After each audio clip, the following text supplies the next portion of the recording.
Hello students, previous video में हम लोगों ने अल्डिहाइड्स एंड कीटोन्स की केमिकल प्रॉपर्टीज़ के बारे में पढ़ के रखा है। आज की वीडियो में गाइस हम लोग पढ़ने वाले हैं about the chemical properties of the acids, that is carboxylic acids. Chemical properties of carboxylic acids. अब कार्बोक्सिलिक एसिड्स की बात करें तो हम लोग रिप्रेजेंट करते बाय जनरल फॉर्मूला RCOOH, बराबर है।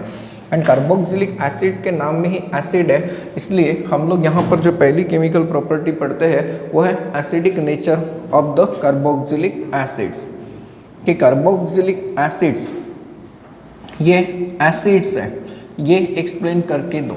क्या आप लोगों को पता है कि एसिड का एक्चुअल मीनिंग क्या होता है? एसिड का मतलब होता है जो H पॉजिटिव आयंस डोनेट करता है ना। कार्बोक्सिलिक एसिड की अगर हम लोग बात करते हैं तो कार्बोक्सिलिक एसिड ये क्या करता है, जब हम लोग इसे एक्वस सॉल्यूशन में प्रिपेयर कराते हैं तो कार्बोक्सिलिक एसिड के OH ग्रुप में से ये जो हाइड्रोजन है, ये हाइड्रोजन डोनेट होता है towards water. As a result हमें मिलता है RCOO निगेटिव, जिसे आप लोग जानते हो by the name of carboxylate ion, right. And यहाँ से जब ये पानी इस हाइड्रोजन को ले लेगा तो ये कन्वर्ट हो जाएगा H3O पॉजिटिव, जिसे हम लोगों ने कभी हाइड्रोनियम आयन कहा होगा, बराबर है। ये कार्बोक्सिलिक एसिड, ये इसका कंजुगेट बेस है। नाउ गाइस, कार्बोक्सिलिक एसिड का जो कंजुगेट बेस है दैट इज कार्बोक्सिलेट आयन। ये कार्बोक्सिलेट आयन स्टेबलाइज होता है by the phenomena of the resonance. देखिए कैसे हो सकता है। हम लोग कार्बोक्सिलेट आयन को ऐसा लिख चुके हैं, लेकिन जरा सोचिए, क्या आप लोगों को पता है ये ऐसे होता है? होता है ये ऐसे? हाँ होता है। अब ये कैसे स्टेबलाइज हो सकता है? ये इलेक्ट्रॉन पेयर अगर इस साइड में आ जाएगी तो ये इलेक्ट्रॉन पेयर इस साइड में जा सकती है। गाइस, यू विल ऑब्जर्व कि आप लोग इसके लिए एक और स्ट्रक्चर बनाकर दिखा सकते हो जो कि ऐसा दिखेगा ना। इसका मतलब ये है कि इन दोनों का रेजोनेंस हाइब्रिड अगर हम लोग देखें, suppose this is structure number 1 and this is structure number 2, तो इनका जो रेजोनेंस हाइब्रिड बन के आएगा गाइस, वो कैसा बनाएंगे आप लोग सोचिए। कंपलसरी कार्बन एंड दोनों ऑक्सीजन के बीच में सिंगल बॉन्ड है ही है।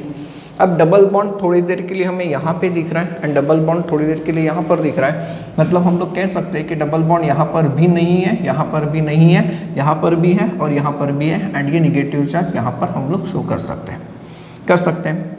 नाउ ये जो कार्बोक्सिलेट आयन है गाइस, इस कार्बोक्सिलेट आयन के लिए हम लोगों ने दो स्ट्रक्चर लिखे, बराबर है। एंड ठीक से अगर देखें तो ये दोनों के दोनों इक्विवेलेंट स्ट्रक्चर ही तो है ना। ये दोनों के दोनों स्ट्रक्चर्स कैसे हैं? इक्विवेलेंट स्ट्रक्चर है। एंड ये माना जाता है कि जब किसी स्पीसीज के लिए इक्विवेलेंट रेजोनेटिंग स्ट्रक्चर बनते हैं तो वो बहुत ज़्यादा स्टेबल होता है। इसका मतलब ये कि कार्बोक्सिलेट आयन ये बहुत ज़्यादा स्टेबल हो गया, बराबर है। एंड कार्बोक्सिलेट आयन बहुत ज़्यादा स्टेबल होने के कारण ये इस फॉर्म में रहना पसंद करेगा as compared to this. And इसका मतलब ये कि इस रिएक्शन का इक्विलिब्रियम कौन से साइड में शिफ्ट हो जाएगा? राइट हैंड साइड में। और ये क्या रिप्रेजेंट करेगा? तो कार्बोक्सिलिक एसिड्स है, बराबर है। कार्बोक्सिलिक एसिड्स क्या है? एसिड्स है, ठीक है।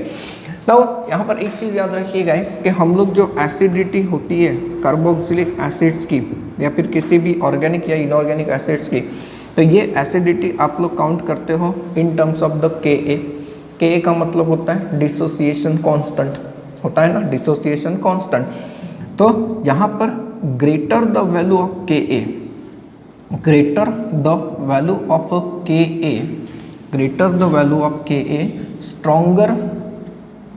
stronger will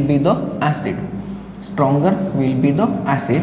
या फिर हम लोग Ka की जगह आजकल यूज़ करते हैं एक टर्म pKa। एंड pKa के बारे में हम लोग ये मानते हैं कि lesser the value of pKa stronger will be the acid। देखिए एसिड की एसिडिक स्ट्रेंथ जो है ये हम लोग कैसे डिफाइन कराते हैं? In terms of the Ka की वैल्यू अगर ज़्यादा है तो इसका मतलब एसिड स्ट्रॉन्ग होता है, या फिर pKa की वैल्यू कम है तो एसिड ज़्यादा स्ट्रॉन्ग होता है। ऐसा क्यों? इसके पीछे थोड़ा सा रीज़न है क्योंकि P K A is equal to negative logarithm of K A होता है। खैर ये आपको कोई नहीं पूछने वाला है, ये आपके नॉलेज को बढ़ाने के लिए मैं दे रहा हूँ। तो के ए की वैल्यू अगर ज़्यादा आती है तो उसका निगेटिव लॉगरिथम छोटा हो जाएगा, जो कि क्या होगा, P K A, and hence greater the value of the K A या फिर smaller the value of the P K A, acid क्या हो जाएगा, स्ट्रॉन्गर हो जाएगा। ठीक है, तो कार्बोक्सिलिक एसिड्स है। देन इसके बाद हम लोग समझते हैं इन्फ्लुएंस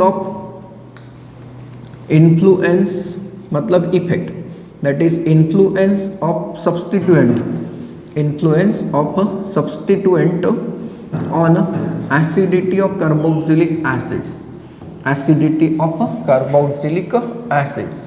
ठीक है, कार्बोक्सिलिक एसिड्स मतलब क्या, ये जो हमने हेडिंग लिखी है ये काफ़ी इंपॉर्टेंट है, अच्छे से समझ के रखिए इसे, कि सब्स्टिट्यूएंट अगर लगता है तो एसिड की एसिडिटी के ऊपर क्या फ़र्क पड़ता है, तो डेफिनेटली फ़र्क पड़ता है। गाइस सबसे पहले हम लोग एलिफेटिक कार्बोक्सिलिक एसिड को समझते हैं, फिर एरोमेटिक को समझेंगे। एलिफेटिक कार्बोक्सिलिक एसिड्स की अगर हम लोग बात करते हैं, एलिफेटिक कार्बोक्सिलिक एसिड्स, तो मैं आपको एक चीज़ बता दूं कि ऐसे groups showing minus I effect,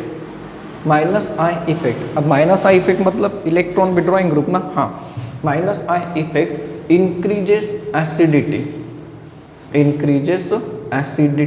of the acid.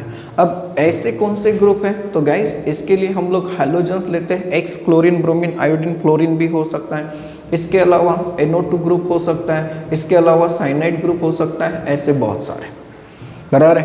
तो ऐसे ग्रुप जो कि माइनस आई इफेक्ट हमें दिखाते हैं वो कार्बोक्सिलिक एसिड की एसिडिटी को बढ़ाते हैं। एंड ऐसे ग्रुप्स, इसका ये भी तो मतलब होता है कि groups showing plus I effect decreases acidity of the acid, जिसमें मोस्ट कॉमन एग्जांपल हम लोग पढ़ते हैं गाइस अल्काइल ग्रुप्स का। ठीक है, अल्काइल ग्रुप्स जिसे आप लोग R से रिप्रेजेंट करते हो। सर ऐसा क्यों हुआ, ऐसे ग्रुप जो माइनस आई इफेक्ट शो करते हैं वो एसिड की एसिडिटी को क्यों बढ़ाएंगे, एंड ऐसे ग्रुप जो प्लस आई इफेक्ट शो करते हैं वो एसिड की एसिडिटी को क्यों घटाएंगे, जरा सोचिए। एसिड का मतलब क्या, जो H पॉजिटिव आयन देगा, जब कोई एसिड अच्छे से H पॉजिटिव आयन देगा तो वो अच्छा एसिड होगा कि नहीं होगा, डेफिनेटली होगा। तो जो ऐसे ग्रुप है जो माइनस आई इफेक्ट शो करते हैं वो क्या करेंगे, सपोज करिए कि आपके पास ये कार्बोक्सिलेट आयन आया है, आप कार्बोक्सिलेट आयन इस तरीके से पढ़ते हो, ये कार्बोक्सिलेट आयन है। अगर यहाँ पर कभी ऐसा ग्रुप लगा जो कि माइनस आई इफेक्ट देता है, सोचिए माइनस आई इफेक्ट देता है, तो माइनस आई इफेक्ट देगा तो वो क्या करेगा, वो इलेक्ट्रॉन डेंसिटी को अपने तरफ खींचेगा, बराबर है, इलेक्ट्रॉन डेंसिटी को अपने तरफ खींचेगा।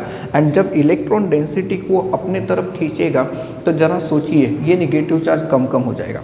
एंड गाइस आयन को स्टेबलाइज करना, कार्बोक्सिलेट आयन को स्टेबलाइज करने का मतलब क्या, उसके ऊपर के निगेटिव चार्ज को कम कराना। तो जैसे जैसे ये इलेक्ट्रॉन डेंसिटी इस डायरेक्शन में जाएगी वैसे वैसे इसके ऊपर का निगेटिव चार्ज कम होगा, ये स्टेबलाइज होगा। और जब ये स्टेबलाइज होगा तो ये किस फॉर्म में रहना पसंद करेगा, आयन की फॉर्म में रहना पसंद करेगा, मतलब हाइड्रोजन छोड़ देगा।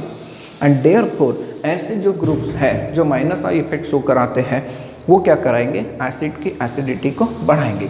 देखिए एग्जाम्पल, इफ अगर मैंने कहा कि मेरे पास कोई ऐसा एसिड है, ये मोनोक्लोरो एसिटिक एसिड का आयन है, मोनोक्लोरो एसिटिक एसिड का आयन, देखिए यहाँ पे निगेटिव चार्ज, मतलब यहाँ से हाइड्रोजन गया होगा, तो ये क्या करेगा, इलेक्ट्रॉन की डेंसिटी इस साइड में विड्रॉ करेगा। ये इलेक्ट्रोनिगेटिव ग्रुप है, इलेक्ट्रॉन डेंसिटी विड्रॉ करेगा, एज अ रिजल्ट इलेक्ट्रॉन इस डायरेक्शन में ट्रांसफर होंगे इलेक्ट्रॉन। नाउ इलेक्ट्रॉन जब इस डायरेक्शन में ट्रांसफर हो गए तो एसिटेट आयन के ऊपर जो निगेटिव चार्ज बन रहा है वो क्या हो जाएगा, कम हो जाएगा। सो देयरफॉर अगर आप लोग acetate ion and monochloro acetate ion मतलब कौन सा, तो CH3COO निगेटिव, एंड इसके कंपैरिजन में इससे कंपेयर करते हैं तो ज़्यादा स्टेबल कौन सा है, ये स्टेबल है। एंड देयरफॉर पैरेंट एसिड को देखिए, ये कहाँ से आया होगा, तो it come from the CH3COOH। ये कहाँ से आया होगा, तो ClCH2COOH से आया होगा। तो इन दोनों में ज़्यादा एसिडिक कौन निकलेगा, दैट इज ClCH2COOH। क्यों, क्योंकि ये इलेक्ट्रॉन डेंसिटी को अपने तरफ खींच लेगा, जिसके कारण ये ऑक्सीजन इस हाइड्रोजन को इजीली रिलीज करने के लिए बोलेगा।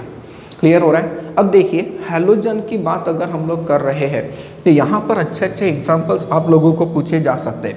कैसे एग्जाम्पल पूछे जा सकते हैं, चलो एग्जाम्पल डिस्कस करते हैं। सपोज करिए कि मेरे पास एक दो कार्बोक्सिलिक एसिड्स है गाइस, हमने अभी ये समझ के रखा है कि ऐसे ग्रुप जो माइनस आई इफेक्ट दिखाते हैं वो एसिडिटी को बढ़ाते हैं।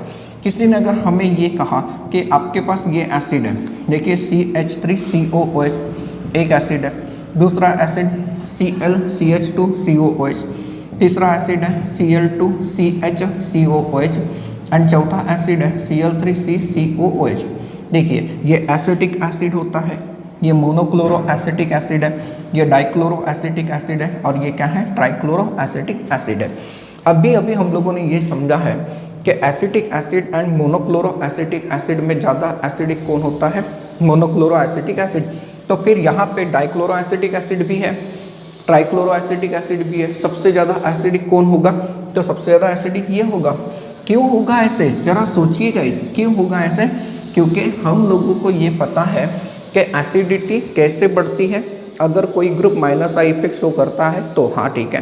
तो यहाँ पर ये माइनस आई इफेक्ट शो करता है, यहाँ पर एक से भले दो हो गए तो सर ज़्यादा माइनस आई इफेक्ट एग्जर्ट होगा, हाँ यहाँ पर कितने हैं, 3। तो जैसे जैसे नंबर ऑफ इलेक्ट्रॉन विड्रॉइंग मतलब माइनस आई इफेक्ट शो करने वाले ग्रुप बढ़ेंगे, वैसे वैसे एसिड की एसिडिटी क्या हो जाएगी, बढ़ जाएगी। तो ये सबसे ज़्यादा एसिडिक होगा गाइस इनके केस में। अब आप लोग मुझे ये बताइए एग्जांपल, सपोज करिए कि मैंने कहा कि मेरे पास ये एसिड है, एसिटिक एसिड, मेरे पास एसिड है ये BrCH2COOH, मेरे पास ClCH2COOH ऐसा एसिड है एंड मेरे पास ऐसा एसिड है दैट इज FCH2COOH। इसे आप लोग मोनोब्रोमो एसिटिक एसिड कहेंगे, इसे आप लोग क्लोरो एसिटिक एसिड कहेंगे, इसे आप लोग कहते हो फ्लोरो एसिटिक एसिड। अब देखिए 3 अलग अलग ग्रुप हैं सर, ये तीनों के तीनों हैलोजन है, हाँ तीनों के तीनों इलेक्ट्रोनिगेटिव भी है, जी हाँ बिल्कुल है। सबसे ज़्यादा इलेक्ट्रोनिगेटिव कौन है भैया, है fluorine. Electronegativity of halogen fluorine, chlorine and bromine, तो सबसे ज़्यादा एसिडिक ये है। फिर उसके बाद किसका नंबर रहेगा, क्लोरीन का, एंड उसके बाद किसका नंबर, ब्रोमीन का, एंड ये इसमें कोई सब्स्टिट्यूएंट नहीं है। तो एसिडिटी का जो ऑर्डर है, ये एसिडिटी का ऑर्डर इस मैनर में क्या होगा, इंक्रीज होगा। तो यहाँ पर एक चीज़ समझ में आ रही है गाइस कि अगर कोई group minus I effect show करता है तो एसिडिटी बढ़ाता है, हाँ, and at the same time जैसे जैसे number of minus I effect showing group increases, वैसे वैसे एसिड की एसिडिटी क्या हो जाती है, बढ़ जाती है। ठीक है, अब हमने ये कहा कि इलेक्ट्रॉन विड्रॉइंग ग्रुप जो है, मतलब माइनस आई इफेक्ट शो करने वाले जो ग्रुप हैं, ये एसिडिटी को बढ़ाते हैं। तो sir plus I effect show करने वाले ग्रुप कैसे कैसे एसिडिटी को घटाएंगे, सोचिए। एसिटिक एसिड को डिसोसिएट करके देखिए, अगर आप एसिटिक एसिड को डिसोसिएट करते हो तो ये क्या देगा, CH3COO निगेटिव। इससे अगर हम लोग ठीक से लिखें तो देखिए CH3COO निगेटिव, ये ऐसा होगा, ठीक है। अब ये कैसा है, तो ये ऐसा ग्रुप है जो प्लस आई इफेक्ट शो करता है, मतलब ये इलेक्ट्रॉन डोनेशन की टेंडेंसी रखता है। तो ये अपने इलेक्ट्रॉन इस डायरेक्शन में डोनेट करेगा, तो कार्बन के ऊपर इलेक्ट्रॉन ज़्यादा आएंगे, वो ऑक्सीजन की तरफ डेंसिटी को रिलीज करेगा, हाँ ठीक है। सर ऑक्सीजन तो इलेक्ट्रोनिगेटिव है, वो डेंसिटी को तो लेगा ना, लेकिन जैसे ही ऑक्सीजन के ऊपर इलेक्ट्रॉन डेंसिटी बढ़ जाएगी, आप लोग सोचिए क्या हाइड्रोजन उसे छोड़ के जाएगा, नहीं। तो हाइड्रोजन जब उसे छोड़ के नहीं जाएगा तो वो अच्छा एसिड होगा क्या, नहीं होगा। इसीलिए हम लोग ये मानते हैं कि जैसे जैसे minus I effect showing group आते हैं एसिडिटी बढ़ जाती है, लेकिन जैसे जैसे plus I effect showing group आ जाते हैं एसिडिटी घट जाती है। क्लियर है guys? So guys, aliphatic acid के एसिडिटी से रिलेटेड कुछ क्वेश्चंस मैंने आपके लिए लाए हैं जो हमारे नोट्स में भी है, आप लोग देखेंगे। देखिए क्या कहता है ये question, compare the following 2 conjugate bases and answer. आपके पास 2 कंजुगेट बेस है, ये है CH3COO निगेटिव, ये है ClCH2COO निगेटिव। ठीक है, ए और बी हो गया, इससे स्टडी करना है और इन क्वेश्चन का आंसर देना है। पहला क्वेश्चन क्या कहता है, indicate the inductive effects of CH3 group in A and Cl group in B by putting the arrow heads in the middle of appropriate covalent bond. हमें ये पूछा है कि CH3 एंड Cl का इंडक्टिव इफेक्ट कैसा होगा ये show करके दिखाइए बाय पुटिंग एरो। गाइस हम लोगों को एक चीज़ पता है कि ये प्लस आई इफेक्ट शो करने वाला ग्रुप है, मतलब इलेक्ट्रॉन देता है, एंड ये माइनस आई इफेक्ट शो करने वाला ग्रुप है, मतलब इलेक्ट्रॉन लेता है। तो इनका अगर हम लोग इंडक्टिव इफेक्ट शो करते हैं तो कैसे शो करेंगे, आप लोग ज़रा सोचिए। ये है conjugate ion and CH3 group donate करेगा इलेक्ट्रॉन, तो ये ऐसा इलेक्ट्रॉन इफेक्ट होगा। एंड Cl की बात अगर करते हैं तो सर Cl तो इलेक्ट्रॉन लेता है, तो Cl अगर इलेक्ट्रॉन लेता है तो कैसे, किस डायरेक्शन में इलेक्ट्रॉन जा रहे हैं, तो इस डायरेक्शन में जा रहे हैं। ठीक है, पहला क्वेश्चन हो गया सॉल्व। दूसरा क्वेश्चन क्या कहता है कि which species is stabilize by inductive effect, A और बी में से कौन स्टेबलाइज होगा, तो इसका आंसर है बी। क्यों ऐसा, since Cl shows minus I effect, बराबर है। तो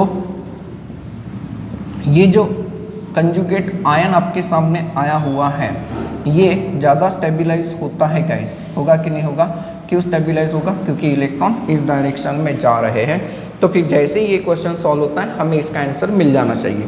विच species is destabilize by inductive effect, A और बी, तो इसका आंसर क्या रहेगा ए। क्यों ऐसा, since CH3 group shows plus I effect, ये प्लस आई इफेक्ट आपको देगा एंड इसीलिए ये इस आयन को डिस्टेबलाइज कराएगा। स्टेबलाइज नहीं कर सकता, डिस्टेबलाइज कराएगा, बिल्कुल कराएगा, जी हाँ, क्योंकि इलेक्ट्रॉन इस डायरेक्शन में आएंगे।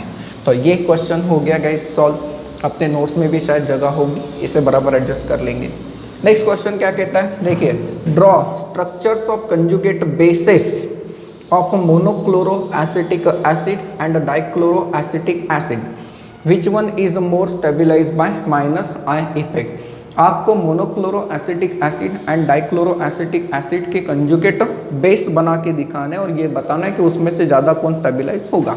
गाइस मोनोक्लोरो एसिटिक एसिड मतलब CH3COOH, इसका जब कंजुगेट बेस बनेगा तो ये ऐसा होगा कि नहीं होगा, ठीक है।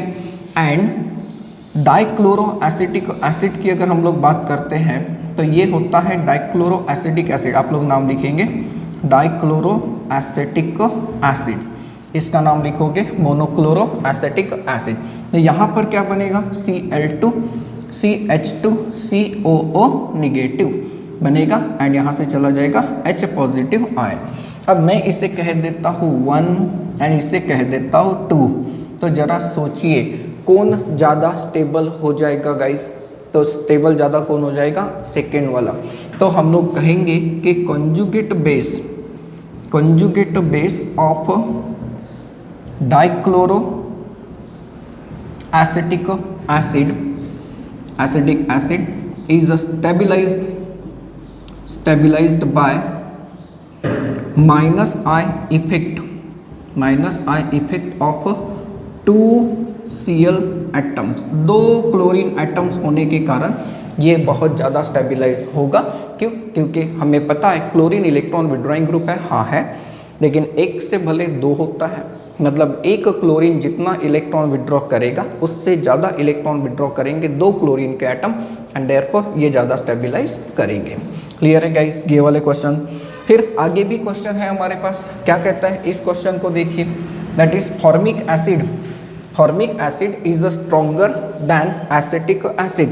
हमें ये पूछा है कि फॉर्मिक एसिड ज़्यादा एसिडिक क्यों होता है as compared to acetic acid. तो हम लोग इस क्वेश्चन का आंसर दे सकते हैं। पहले फॉर्मिक एसिड की अगर हम लोग बात करते हैं गाइस, तो फॉर्मिक एसिड को देखिए, फॉर्मिक एसिड जो होता है ये कैसे होता है, HCOOH होता है। एंड एसिटिक एसिड की अगर बात करते हैं तो एसिटिक एसिड क्या होता है, CH3COOH। जब ये डिसोसिएट होंगे, ये जब डिसोसिएट होगा तो क्या देगा, HCOO निगेटिव देगा एंड यहाँ पर आएगा H पॉजिटिव। यहाँ पर अगर हम लोग देखें तो इसे फॉर्मेट आयन कहते हैं, this is called as formate ion. And acetic acid जो आयन देता है इसे हम लोग किस नाम से जानते हैं, एसीटेट आयन के नाम से जानते हैं।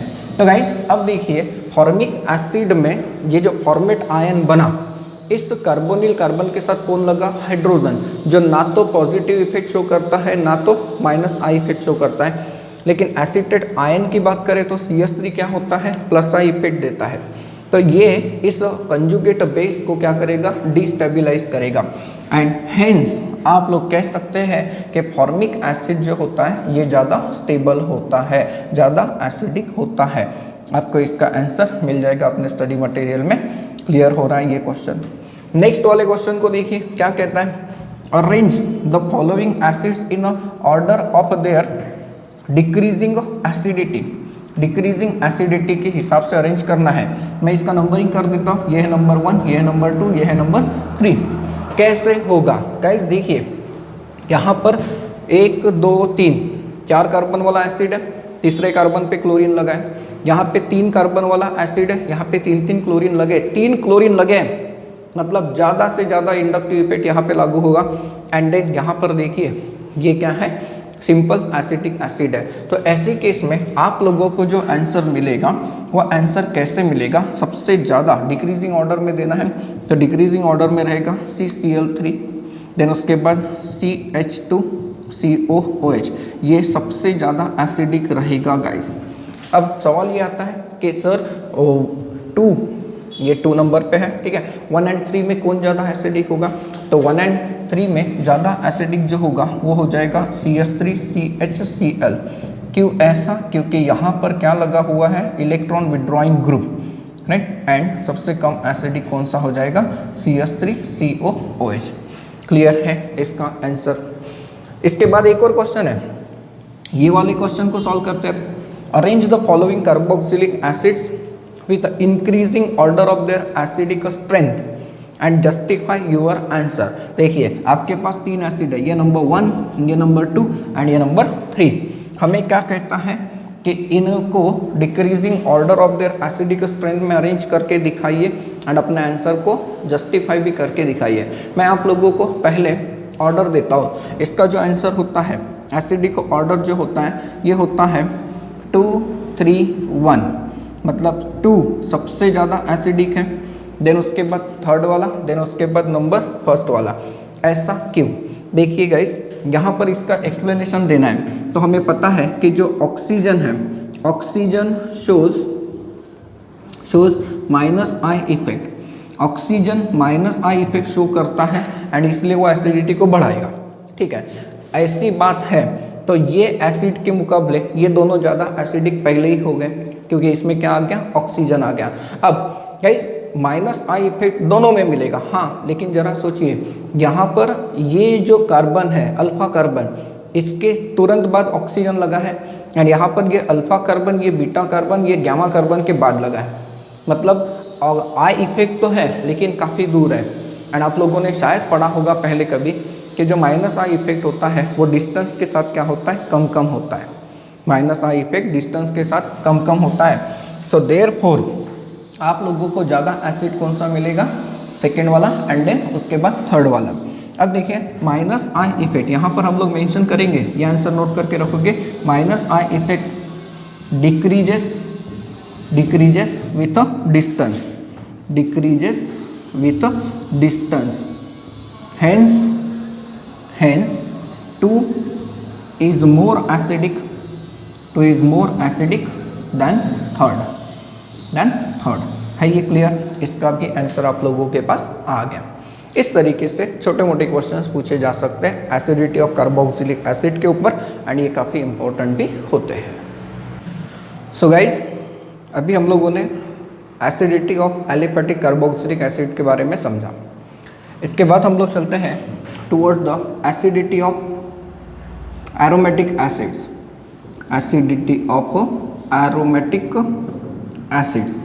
अब एरोमेटिक एसिड्स की एसिडिटी हम लोग कैसे पढ़ सकते हैं? एरोमेटिक एसिड्स का सबसे सिंपल एग्जांपल क्या होता है? तो ये होता है COOH, बेंजीन की रिंग के ऊपर, जिसे आप किस नाम से जानते हो? Benzoic acid.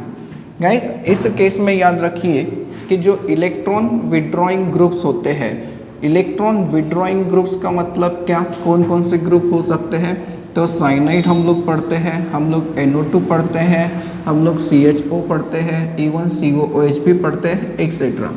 ये सारे के सारे जो ग्रुप होते हैं, ये group increases the acidity, increases the acidity, ये एसिडिटी को बढ़ाते हैं। फिर इसका मतलब ये हो गया कि जो इलेक्ट्रॉन डोनेटिंग ग्रुप्स होंगे, इलेक्ट्रॉन डोनेटिंग ग्रुप सबसे पहले आता है अल्काइल ग्रुप, फिर अगर कभी OH होगा, फिर कभी मिथॉक्सी ग्रुप होगा, या फिर इवन NH2 ग्रुप होगा, ऐसे कोई ग्रुप होंगे, तो ये क्या करते हैं? एसिडिटी को डिक्रीज करा देते हैं, दे डिक्रीजेस द एसिडिटी। ऐसा क्यों होता है, हमें ये समझ के रखना है। एंड इसका एक्सप्लेनेशन आप लोगों को नहीं पूछा जाता है, बस ये पूछा जाएगा कि इसमें से कौन सा ज़्यादा एसिडिक है, ये बताइए।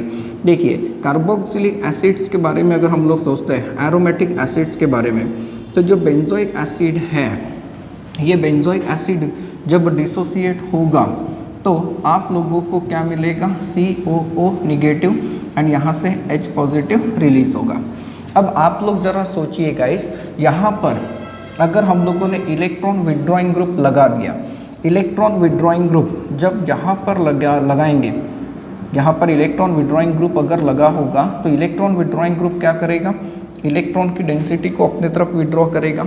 एज अ रिजल्ट ये जो इलेक्ट्रॉन्स हैं, ये इलेक्ट्रॉन्स किसके तरफ चले जाएंगे? Towards the ring. मतलब इसके ऊपर का निगेटिव चार्ज क्या हो गया? कम हो गया, ये स्टेबलाइज होगा। तो ये जब स्टेबलाइज होगा तो एसिडिटी क्या हो जाएगी? बढ़ जाएगी।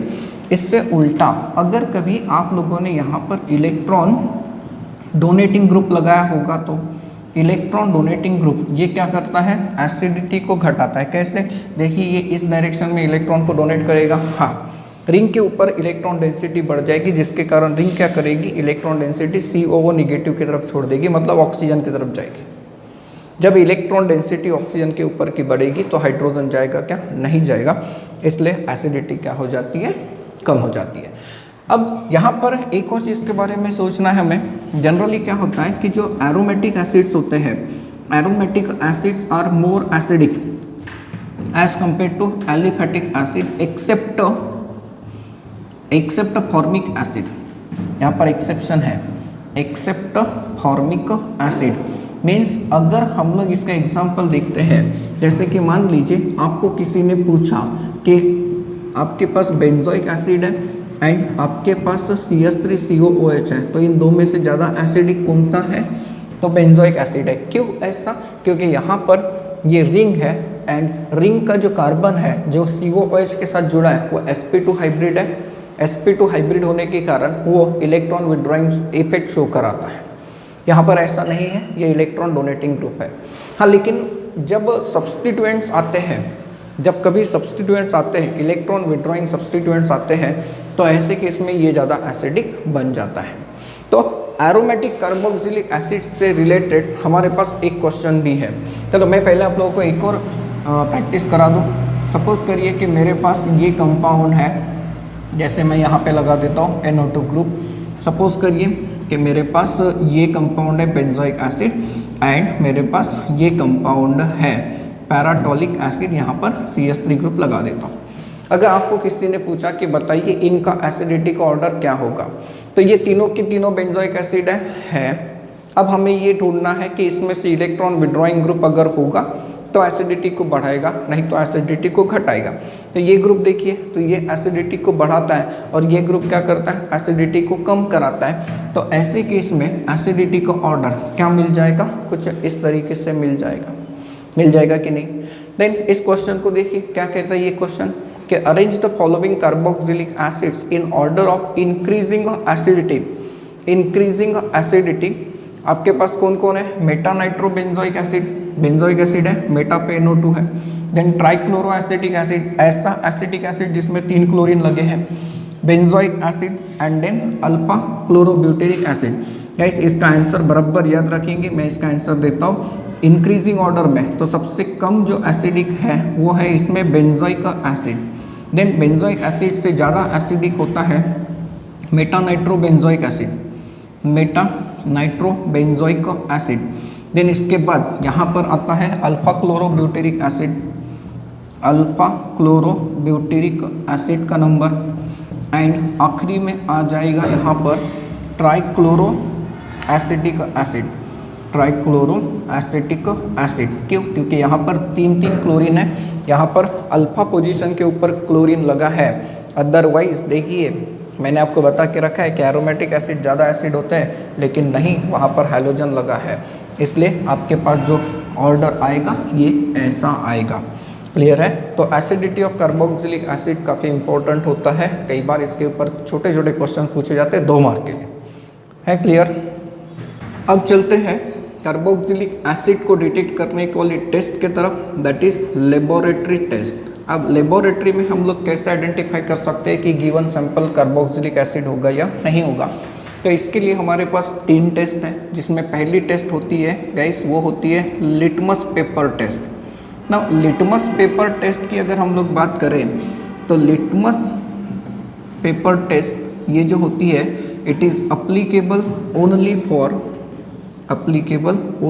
For water soluble acids. ये वाटर सोलुबल एसिड्स के ऊपर लागू होती है।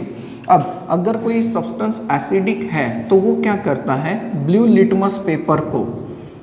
लिटमस को ये कन्वर्ट कर देता है इनटू रेड लिटमस।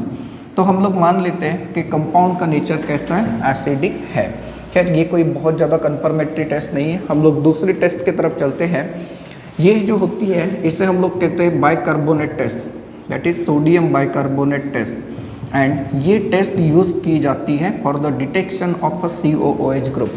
कंपाउंड में कार्बोक्सिलिक एसिड ग्रुप है ये साबित करके दिखाने के लिए कौन सी टेस्ट है, तो हम लोग कौन से टेस्ट का इस्तेमाल करते हैं, it is called as sodium bicarbonate test, sodium bicarbonate test. अब ये कैसे होता है, जब हम लोग किसी भी कार्बोक्सिलिक एसिड के सॉल्यूशन की, कार्बोक्सिलिक एसिड का ये सॉल्यूशन है, इसमें जब हम लोग सोडियम बाइकार्बोनेट मिलाते हैं ना गाइस, तो ये एसिड है ये अल्कली है, आपको क्या मिलेगा, सॉल्ट एंड वाटर। जी हाँ, यहाँ पर सॉल्ट बन के आता है ये RCOONA, वाटर भी बन के आता है, लेकिन बाइकार्बोनेट में आपको CO3 ग्रुप दिखता है, यहाँ से रिलीज हो जाती है CO2 गैस।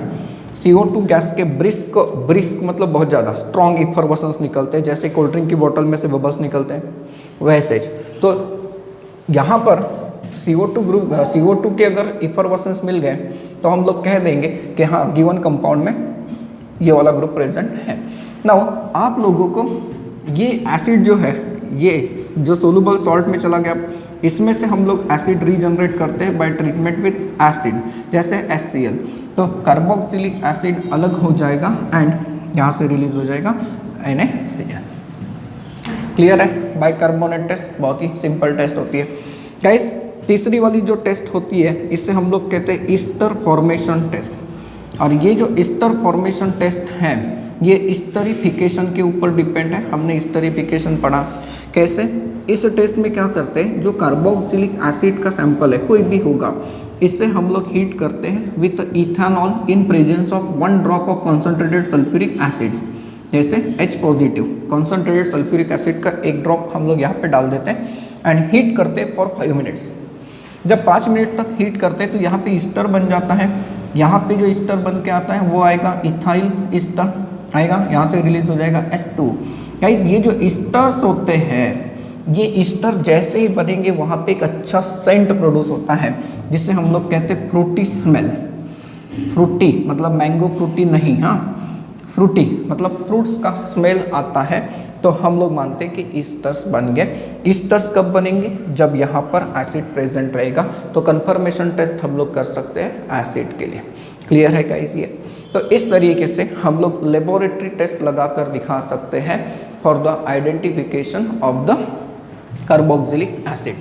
देन दूसरे केमिकल प्रॉपर्टी की तरफ चलते हैं, that is formation of acyl chlorides. Formation of acyl chlorides. और ये कैसे होता है? तो ये होता है by the reaction of PCl5 और PCl3 और SOCl2।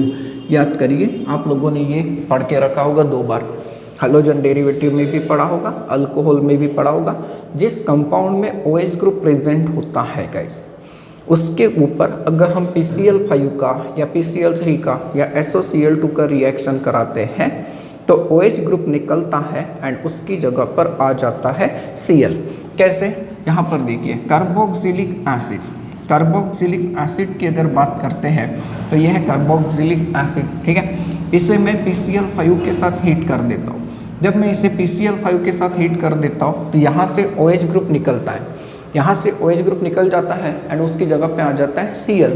तो ऐसे केस में आपके सामने प्रोडक्ट क्या आ जाएगा? RCOCl। ये देखिए, ये असाइल ग्रुप है, इसे आप जनरली कहते हो असाइल क्लोराइड। यहाँ से रिलीज होता है POCl3 एंड HCl। इसका नाम हम लोगों ने पढ़ा होगा एज अ फॉस्फोरिल क्लोराइड। इसे हम लोग कहते हैं फॉस्फोरिल क्लोराइड, राइट गाइस। अगर आप लोग PCl3 के साथ ये रिएक्शन लगाते हो तो PCl3 के साथ हम लोग रिएक्शन इस तरीके से लगाते हैं। जब इसे हम लोग PCl3 के साथ रिप्लेस करेंगे तो यहाँ से OH ग्रुप जो है, ये जो OH ग्रुप है, ये OH ग्रुप निकल जाएगा और उसकी जगह पे आ जाएंगे 3 क्लोरीन। तो आपको मिलेंगे 3 moles of acid chlorides. Acyl chlorides को हम लोग एसिड क्लोराइड्स भी कहते हैं एंड इस रिएक्शन में बाहर जाता है प्रोडक्ट ये H3PO3, जिसका नाम हम लोग देते हैं गाइस फॉस्फोरस एसिड, देते हैं phosphorous acid. And if the same reaction carboxylic acid को अगर आप लोगों ने रिप्लेस कर दिया बाय SOCl2, जिसका नाम क्या होता है? थायोनिल क्लोराइड होता है, थायोनिल क्लोराइड। थायोनिल क्लोराइड के साथ अगर आपने इसे रिप्लेस करा दिया तो यहाँ से निकलेगा OH, उसकी जगह पे आएगा Cl। अगर OH की जगह पे Cl आ गया तो अब यहाँ पे बाहर कौन जाएगा? OH है, तो हाइड्रोजन एंड एक क्लोरीन HCl, SO एंड ये O, ये क्या बन जाएगा? SO2। इस रिएक्शन से SO2 गैस निकल जाती है एंड HCl गैस भी निकल जाती है। अब ये जो रिएक्शन है इसके ऊपर मैं एग्जांपल नहीं लेता, मैं आपको क्वेश्चन देता हूँ, आप लोग इसे सॉल्व करोगे। क्वेश्चन आपके लिए ये देता हूँ कि what will be the action of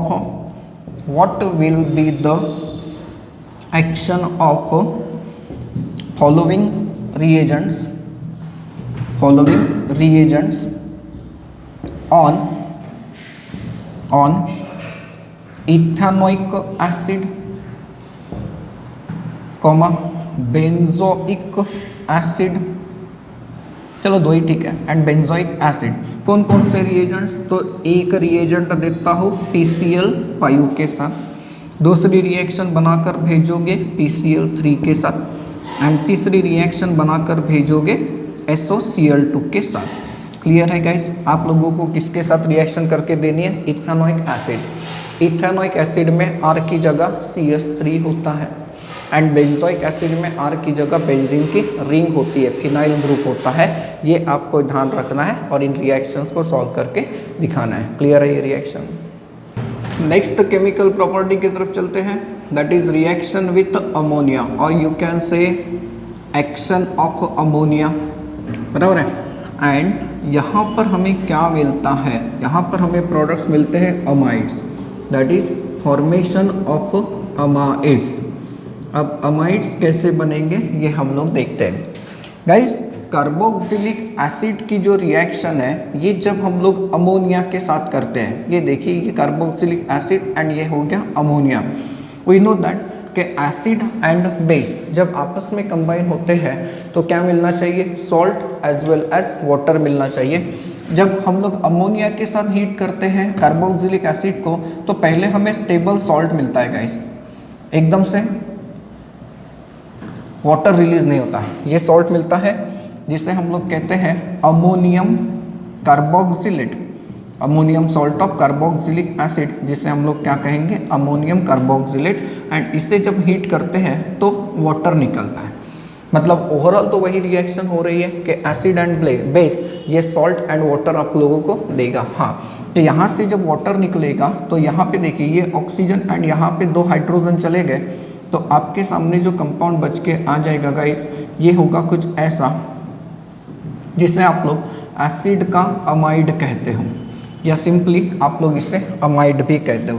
देखिए फॉर एग्जाम्पल, इफ मैंने अगर एसिटिक एसिड के ऊपर ये रिएक्शन करा दी, नाउ एसिटिक एसिड जिसका IUPAC नाम आप लोग क्या देते हो, ethanoic acid. Now ethanoic acid की रिएक्शन जब अमोनिया के साथ करोगे गाइस, तो सबसे पहले आप लोगों को जो सॉल्ट मिलेगा वो किसका सॉल्ट मिलेगा, दैट इज एसिटिक एसिड का सॉल्ट। इस कंपाउंड को हम लोग कॉमनली कहते हैं ammonium acetate. It is called as what, ammonium acetate. And इसे जब हीट करोगे तो क्या होगा, तो सर इसमें से H2O निकल जाएगा। जी हाँ, इसमें से जब H2O निकल जाएगा तो आपके सामने जो एसिड आएगा वो सॉल्ट जो आएगा वो कैसा दिखेगा, CH3CONH2। गाइस इससे हम लोगों ने कभी कॉमनली एसिटामाइड कहा है, एंड इसका अगर हम लोग IUPAC नाम देखते हैं तो इसका IUPAC नाम होता है इथानामाइड। क्लियर हो रहा है। सिमिलरली हम लोग अगर बेंजोइक एसिड की रिएक्शन कराते हैं, देखिए बेंजोइक एसिड मतलब ये एसिड हो गया, benzoic acid. Clear, this is benzoic acid. And benzoic acid का रिएक्शन अगर आपने अमोनिया के साथ करने के लिए रखा तो सबसे पहले आप लोगों को क्या मिलेगा, तो बेंजोइक एसिड का अमोनियम सॉल्ट ऐसा मिलेगा। जी हाँ, जिसे हम लोग कहते हैं ammonium benzoate. It is called as ammonium benzoate. And जब आप लोग इसे आगे हीट करते हो तो इसमें से वाटर निकलेगा। गाइस हमारे सामने जो प्रोडक्ट आएगा, ये प्रोडक्ट आएगा कुछ ऐसे, जिसका नाम हम लोग कॉमन एंड IUPAC में एक ही देते हैं, that is called as benzamide. Now guys amide अगर हमें प्रिपेयर करना है तो हम लोग अमाइड एक और तरीके से प्रिपेयर कर सकते हैं। हम लोग अमाइड जो है वो एक और तरीके से प्रिपेयर कर सकते हैं। कैसे, अगर एसिड की जगह हमने एसिड क्लोराइड लिया तो देखिए एसिड की जगह एसिड क्लोराइड अगर लेते हैं, this is called as acid chloride. Commonly इसे आप लोग असाइल क्लोराइड कहते हो।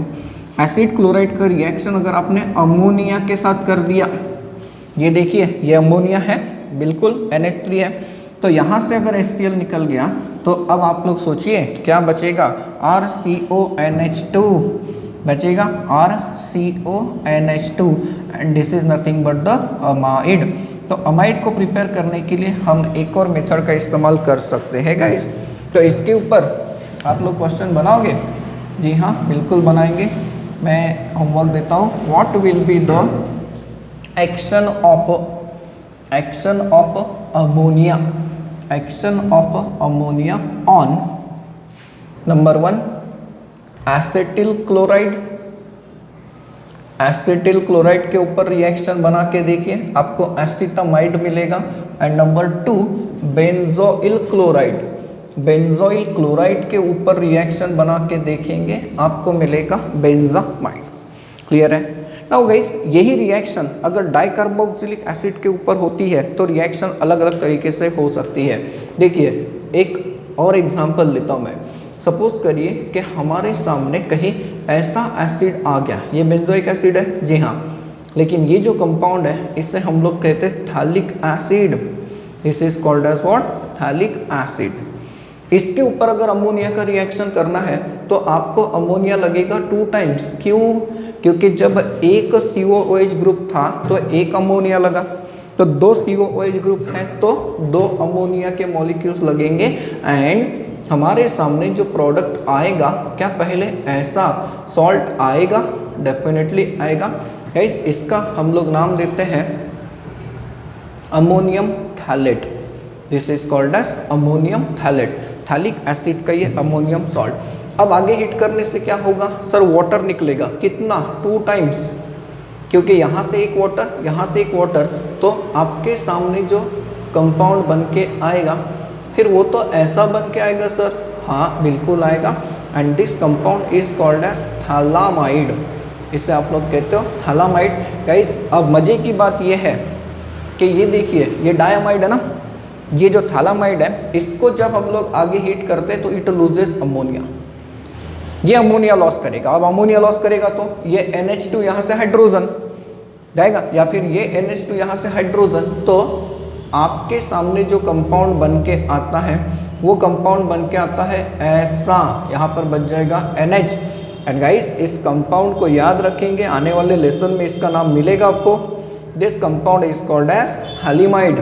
तो थैलीमाइड कैसे बनाया जाता है ये भी क्वेश्चन हमारे सामने हो सकता है, या फिर ये भी हो सकता है कि what will be the action of ammonia on phthalic acid. तो थैलिक एसिड को जब अमोनिया के साथ ट्रीट करते हैं, पहले मिलता है अमोनियम थैलेट, उससे आगे हीट करने से मिला थैलामाइड, एंड थैलामाइड को हीट करने से उसका डीएमिनेशन हुआ। डीएमिनेशन मतलब रिमूवल ऑफ अमोनिया, देखिए तब आपको क्या मिला, थैलीमाइड। क्लियर है ये रिएक्शन।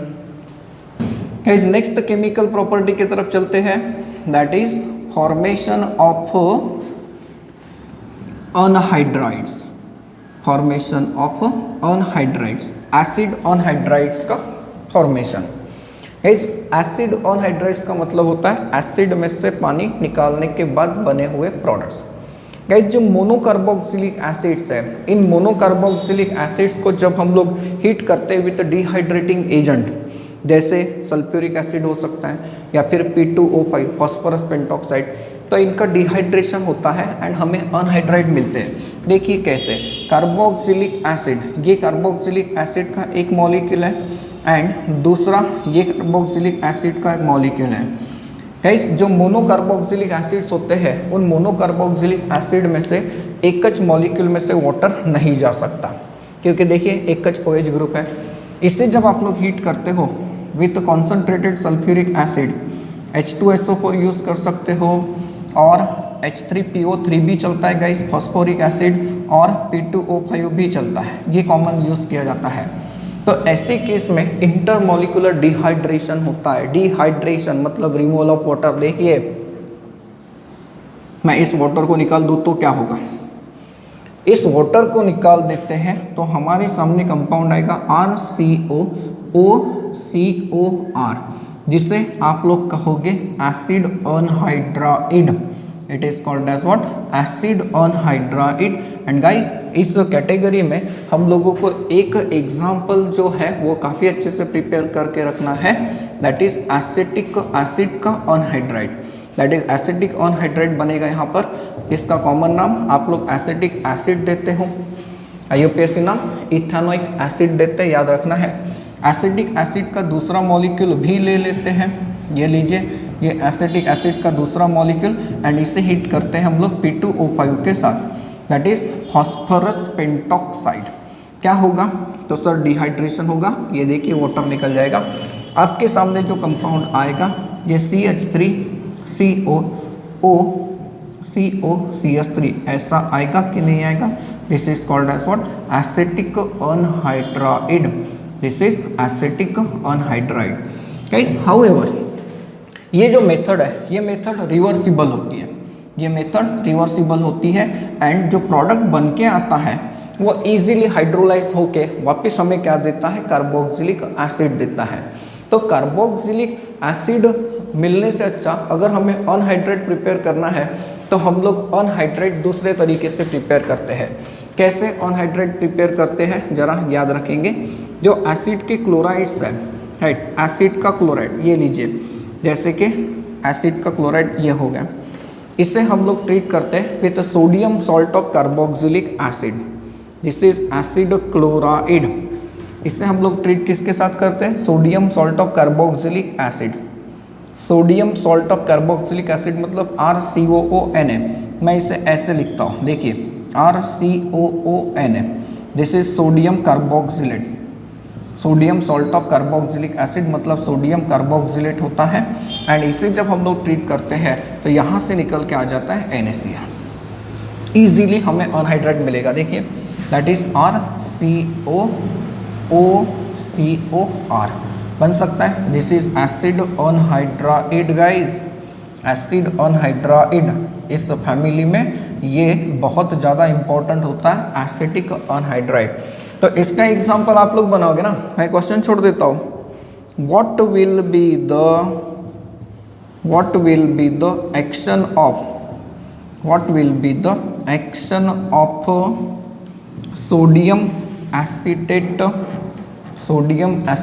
on acetyl chloride आप लोगों को एसिटिक ऑनहाइड्राइड मिलेगा। चलिए एक और क्वेश्चन बना के रख देता हूँ, ठीक है। What will be the action of, ये भी आप लोग सॉल्व करके देखोगे। What will be the action of sodium benzoate on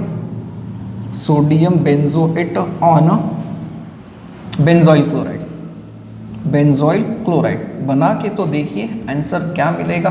शायद बेंजोइक अनहाइड्राइड मिलेगा जिसमें दोनों R की जगह C6H5 हो सकता है। तो गाइस ये है फॉर्मेशन ऑफ अनहाइड्राइड्स, ये काफ़ी इंपॉर्टेंट भी होता है। गाइस नेक्स्ट केमिकल प्रॉपर्टी की तरफ चलते हैं, that is decarboxylation. Now decarboxylation की अगर हम लोग बात करते हैं तो डीकार्बोक्सिलेशन किसका होता है, तो डीकार्बोक्सिलेशन ऑफ सोडियम कार्बोक्सिलेट होता है। मतलब ये कि जो sodium salt of carboxylic acid है, sodium salt of carboxylic acid, उनका डीकार्बोक्सिलेशन होता है। ये रिएक्शन हम लोगों ने प्रिपरेशन ऑफ अल्केन्स में पढ़ के रखी है। देखिए कैसे, sodium salt of carboxylic acid, मतलब अगर हम लोग देखें तो इसे ऐसे रिप्रेजेंट किया जा सकता है, this is sodium carboxylate guys, है ना, this is sodium carboxylate. And इसे जब आप लोग हीट करते हो with soda lime, soda lime मतलब क्या होता है, mixture of NaOH plus calcium oxide, तो इसका डीकार्बोक्सिलेशन होता है। Decarboxylation means removal of CO2 and यहाँ से ये बाहर जाने के बाद ये H इस R के साथ जुड़ता है, हमें जो प्रोडक्ट मिलता है गाइस ये मिलता है अल्केन। यहाँ से देखिए बाहर कौन आ रहा है, Na2CO3 आ रहा है। फॉर एग्जाम्पल सपोज करिए आप लोगों ने अगर ये वाला एसिड लिया, एसिड का salt, this is called as what, sodium acetate, IUPAC नाम सोडियम इथेनोएट। इससे अगर आप लोगों ने हीट कराया with soda lime, soda lime मतलब क्या, मिक्सचर ऑफ दिस वन, तो सर ये निकल जाएगा जैसा आप लोगों ने बताया, हाँ ठीक है। तो CH3 के साथ कौन जुड़ेगा, H, तो CH3 के साथ अगर H जुड़ता है तो क्या हो जाएगा, CH4, ये हो गया methane, this is called as methane and release कौन हो जाएगा, Na2CO3। गाइस मजे की बात यह है कि इस रिएक्शन से आप बेंजीन भी बना सकते हो। देखिए कैसे, इफ मैंने अगर आपके सामने कंपाउंड लिया ये C6H5COONA, तो इसका नाम होता है sodium benzoate, this is called as what, sodium benzoate. And इसे अगर आप लोगों ने सोडा लाइम के साथ हीट कराया, तो सोडा लाइम के साथ हीट करा देंगे तो क्या होगा, तो सर ये निकलेगा बाहर Na2CO3, हाँ, एंड C6H5 के ऊपर कौन जुड़ जाएगा, H, तो ये क्या हो जाएगा, C6H6, जिसे आप लोग क्या कहते हो, बेंजीन कहते हो। है ये guys clear reaction, this is benzene. ये है reaction decarboxylation of sodium carboxylate. So guys अब चलते हैं कार्बोक्सिलिक एसिड की आखिरी केमिकल प्रॉपर्टी की तरफ, that is called as reduction of carboxylic acid. And आप लोगों ने इसे पढ़ के रखा है in the preparation of alcohol. Carboxylic acids are very difficult towards reduction. जो नॉर्मल रिड्यूसिंग एजेंट्स है, जैसे नॉर्मल रिड्यूसिंग एजेंट कौन से हैं, तो ये है कैटालिटिक रिडक्शन, या फिर हम लोग यूज़ कर सकते हैं NaBH4 that is sodium borohydride, बराबर है। या फिर अगर आप लोगों ने कोई दूसरा रिड्यूसिंग एजेंट यूज़ करा है, जैसे सोडियम मेटल एंड इथेनॉल भी यूज़ कराते हो, तो गाइस ये सारे के सारे जो रिड्यूसिंग एजेंट्स हैं ये कार्बोक्सिलिक एसिड्स को रिड्यूस नहीं कर सकते। कार्बोक्सिलिक एसिड्स को अगर हमें रिड्यूस कराना है तो हमें चाहिए होता है पावरफुल रिड्यूसिंग एजेंट, एंड वो पावरफुल रिड्यूसिंग एजेंट होता है ये compound that is lithium aluminium hydride. And ये जो रिएक्शन है 2 स्टेप की होती है। पहले स्टेप में लिथियम एल्यूमिनियम हाइड्राइड का एडिशन होता है एंड सेकेंड वाले स्टेप में हाइड्रोलिसिस। तो ड्यूरिंग दिस रिएक्शन क्या होता है, ड्यूरिंग दिस रिएक्शन गाइस, ये जो कार्बोक्सिलिक एसिड का CO ग्रुप होता है, ये CO ग्रुप कन्वर्ट हो जाता है CH2 ग्रुप में, reduction, removal of oxygen, addition of hydrogen, and आप लोगों को प्रोडक्ट मिलता है प्राइमरी अल्कोहल। पढ़ा होगा। फॉर एग्जाम्पल चलिए इथानोइक एसिड के ऊपर अप्लाई करते हैं। तो इथानोइक एसिड मतलब कौन सा एसिड, ये CH3COOH, कॉमनली इसे आप एसिटिक एसिड कहते हो, IUPAC में इथानोइक एसिड कहते हैं।